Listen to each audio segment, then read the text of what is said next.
नमस्कार। आज हम वसंत भाग 3 कक्षा 8 के लिए हिंदी की पाठ्य पुस्तक का अध्ययन करेंगे। आज हम जो पाठ पढ़ने जा रहे हैं उसका नाम है चिट्ठियों की अनूठी दुनिया और उसके लेखक हैं अरविंद कुमार सिंह। चिट्ठियों की अनोखी दुनिया। चिट्ठियों की दुनिया बहुत ही विचित्र है। आज संचार के अनेक नए नए साधन हो जाने पर भी पत्रों का महत्व कम नहीं हुआ है। आज मोबाइल पर आया एसएमएस पत्र जैसा संतोष नहीं दे पाता है। पत्रों का स्वरूप लिखित होने के कारण मानव सभ्यता के विकास में इनका विशेष योगदान रहा है। पत्रों द्वारा मनुष्य को संदेश के साथ साथ प्रेरणा भी मिलती है। पत्रों को विभिन्न नामों से जाना जाता है। पत्रों को उर्दू में खत, संस्कृत में पत्र, कन्नड़ में कागद, तेलुगु में उत्तरम, जाबू और लेख तथा तमिल में काडिद नाम से जाना जाता है। पत्र हमारी यादों को लंबे समय तक ताज़ा बनाए रखते हैं। पुराने ज़माने में पत्र हरकारों के माध्यम से एक स्थान से दूसरे स्थान तक पहुंचाए जाते थे। पहिए के आविष्कार के साथ ही इनकी रफ्तार में काफ़ी बदलाव आया। टेलीफोन विभाग के तार, वायरलेस तथा रडार ने तो इसकी गति में पंख लगा दिए हैं। पिछली शताब्दी में डाक विभाग ने अपनी व्यवस्था तथा पत्रों की सही संभाल का विशेष प्रयत्न किया। इसे स्कूली पाठ्यक्रम में शामिल किया गया। विश्व डाक संघ ने 1977 से 16 वर्ष की कम आयु वाले बच्चों के लिए पत्र लेखन प्रतियोगिता का आयोजन शुरू किया। आज इस वैज्ञानिक युग में संचार के विभिन्न साधनों के तेज विकास ने पत्रों की दुनिया को प्रभावित किया है, पर ग्रामीण क्षेत्रों में अब भी इनकी महत्ता है। मोबाइल फ़ोन के आविष्कार से पारिवारिक पत्रों की संख्या में कमी आई है, पर व्यापारिक पत्रों की संख्या में बढ़ोतरी अभी भी पत्रों की लोकप्रियता को दर्शाता है। संभवतः ऐसा व्यक्ति मिलना मुश्किल है जिसने पत्र का इंतज़ार ना किया हो, पत्र लिखा ना हो या किसी से लिखवाया ना हो। सैनिकों के लिए पत्र विशेष महत्व रखते हैं। पत्र धरोहर का काम भी करते हैं। अनेक लोग इनका संग्रह करना अपना शौक समझते हैं। बड़े बड़े लेखक, उद्यमी, कवि, प्रशासक या किसानों की पत्र रचनाएं स्वयं में संग्रह का विषय है। पंडित नेहरू द्वारा इंदिरा गांधी को लिखे गए पत्र करोड़ों लोगों को प्रेरणा देते हैं। एसएमएस संदेश संजोकर नहीं रखे जा सकते हैं, पर बड़ी बड़ी हस्तियों को पत्र यादगार के रूप में सहेजकर रखा जा सकता है। पत्रों के माध्यम से तत्कालीन देश काल और समाज को भली भांति जाना और समझा जा सकता है। दुनिया के अनेक संग्रहालयों में महान विभूतियों के पत्र देखे जा सकते हैं। गांधी जी के पास अनेक पत्र महात्मा गांधी इंडिया लिखकर आते थे। अपने पास आए तमाम पत्रों का जवाब वे स्वयं दिया करते थे। उनके जवाबी पत्रों को लोग यादगार के रूप में या तो फ्रेम में सजा लेते थे या अपने पास संग्रह के रूप में रख लेते थे। पत्रों के आधार पर अनेक पुस्तकें लिखी गई हैं। पत्र दस्तावेज जैसा ही महत्व रखते हैं। निराला के पत्र, पंत के 200 पत्र, बच्चन के नाम आदि इसके प्रमाण हैं। प्रेमचंद होनहार लेखकों को पत्र के माध्यम से प्रेरित करते थे।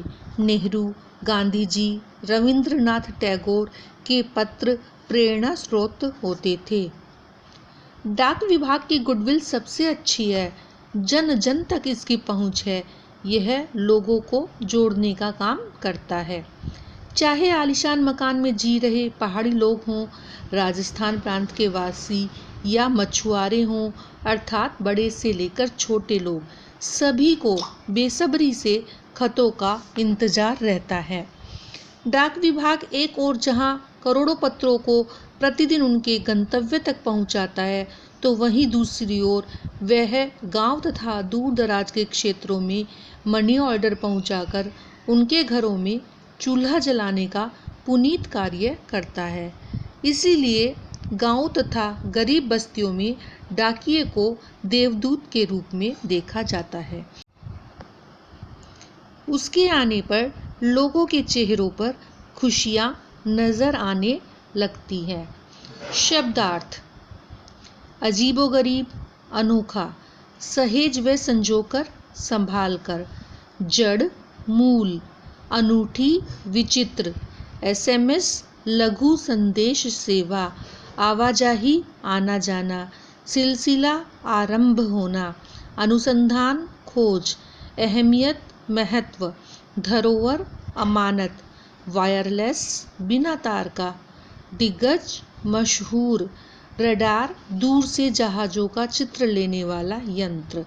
मनोदशा, दिमाग की स्थिति। संवाद, बातचीत। प्रयास, कोशिश। देहाती, गांव वाला। उत्सुकता, उत्साह। पुरखों, पूर्वजों। हैसियत, महत्ता। दुर्गम, जहां कठिनाई से पहुंचा जाए। देवदूत, फरिश्ता। प्रश्न अभ्यास। प्रश्न 1, पत्र जैसा संतोष फोन या SMS का संदेश क्यों नहीं दे सकता? उत्तर: भावनात्मक दृष्टिकोण, प्रेम तथा आत्मीयता पत्र में समाये रहते हैं, जो कि SMS में नहीं होता है। पत्रों का आकार बड़ा तथा उनका अस्तित्व स्थायी होता है, जिन्हें संग्रहित कर पुस्तक का आकार दिया जा सकता है। SMS पाने के लिए मोबाइल फ़ोन का होना आवश्यक होता है, पर पत्र पाने वाले के पास कोई साधन होना आवश्यक नहीं है। पत्र संदेश भेजने का सस्ता साधन है, जबकि SMS महंगा साधन है। प्रश्न 2, पत्र को खत, कागज, उत्तरम, जाबू, लेख, कागज, पाती, चिट्ठी इत्यादि कहा जाता है। इन शब्दों से संबंधित भाषाओं के नाम बताइए। उत्तर: विभिन्न भाषाओं में पत्र को अलग अलग नामों से जाना जाता है। हिंदी में चिट्ठी कहते हैं, उर्दू में खत कहते हैं, तमिल में कागज कहते हैं, तेलुगु में उत्तरम, जाबू, लेख कहते हैं, संस्कृत में पत्र कहते हैं, कन्नड़ में कागज कहते हैं। प्रश्न 3, पत्र लेखन की कला के विकास के लिए क्या क्या प्रयास हुए हैं? लिखिए। उत्तर: पत्र संस्कृति विकसित करने के लिए स्कूली पाठ्यक्रमों में पत्र लेखन को भी शामिल किया गया है। विश्व डाक संघ की ओर से 16 वर्ष से कम आयु वर्ग के बच्चों के लिए पत्र लेखन प्रतियोगिताएं आयोजित करने का क्रम सन 1972 से शुरू किया गया। भारत ही नहीं, दुनिया के कई देशों में पत्र लेखन की कला के विकास के लिए लाभकारी प्रयास हुए। प्रश्न 4, पत्र धरोहर हो सकते हैं, लेकिन SMS क्यों नहीं? तर्क सहित अपना विचार लिखिए। उत्तर: SMS संक्षिप्त तथा मोबाइल फ़ोन पर होते हैं। यदि मोबाइल खराब हो जाए या गुम हो जाए तो उन्हें सहेज कर भविष्य के लिए रखना संभव नहीं है। पत्रों का आकार बड़ा तथा उनका अस्तित्व स्थायी होता है, जिन्हें संग्रहित कर पुस्तक का आकार दिया जा सकता है। महान हस्तियों के पत्र संग्रहालय एवं पुस्तकालयों से प्राप्त किए जा सकते हैं। प्रश्न 5, क्या चिट्ठियों की जगह कभी फैक्स, ईमेल, टेलीफोन तथा मोबाइल ले सकते हैं? उत्तर: पत्रों में जो भावनात्मक दृष्टिकोण, प्रेम, लगाव समाया होता है, वो संचार के दूसरे साधनों द्वारा नहीं मिल सकता। संचार के अन्य बढ़ते साधनों तथा लोकप्रियता से पत्रों की संख्या में कमी आई है, पर आज भी आत्मीयता एवं गहरे लगाव के कारण अन्य साधन पत्र का स्थान कभी नहीं ले सकते। व्यापारिक तथा विभागीय कार्यों को पत्रों के माध्यम से किया जाता है और किया जाता रहेगा। कुछ अन्य प्रश्नोत्तर। प्रश्न 1, पत्रों की आवाजाही किस प्रकार प्रभावित हुई है? उत्तर, फैक्स, ईमेल, टेलीफोन तथा मोबाइल फ़ोन ने पत्रों की आवाजाही को काफ़ी हद तक प्रभावित किया है, क्योंकि महानगरों में संचार के साधनों का तीव्र गति से विकास हुआ है। प्रश्न 2, आप कैसे कह सकते हैं कि पत्रों की दुनिया अजीबोगरीब है? उत्तर, पत्रों में आत्मीयता, प्रेम तथा लगाव छिपा होता है। यह काम आधुनिक युग के आधुनिक संचार साधन भी नहीं कर पाते हैं। इसलिए हम यह कह सकते हैं कि पत्रों की दुनिया अजीबोगरीब है। प्रश्न 3, गांवों में डाकिये को किस रूप में देखा जाता है और क्यों? उत्तर, डाकिये गांव वालों के लिए पत्र लाने के साथ साथ मनी ऑर्डर भी लाते हैं, जिससे उनके घरों का चूल्हा जलता है। इसलिए गांवों में डाकिये को देवदूत के रूप में देखा जाता है। प्रश्न 4, पत्र आज भी अपनी अहमियत किस तरह बनाए हुए हैं? उत्तर, विश्व में रोज लाखों नहीं बल्कि करोड़ों पत्रों का आदान प्रदान होता है। अकेले भारत में ही 4.5 करोड़ पत्र प्रतिदिन डाक में डाले जाते हैं। इससे पता चलता है कि पत्र आज भी अपनी अहमियत बनाए हुए हैं। महत्वपूर्ण जानकारी। पिन कोड भी संख्याओं में लिखा गया एक पता है। कैसे? पिन कोड शब्द का पूरा नाम पोस्टल इंडेक्स नंबर होता है। यह 6 अंकों का होता है। पहला अंक राज्य को, अगले 2 अंक उप क्षेत्र को तथा अंतिम 3 अंक संबंधित डाकघर को दर्शाते हैं।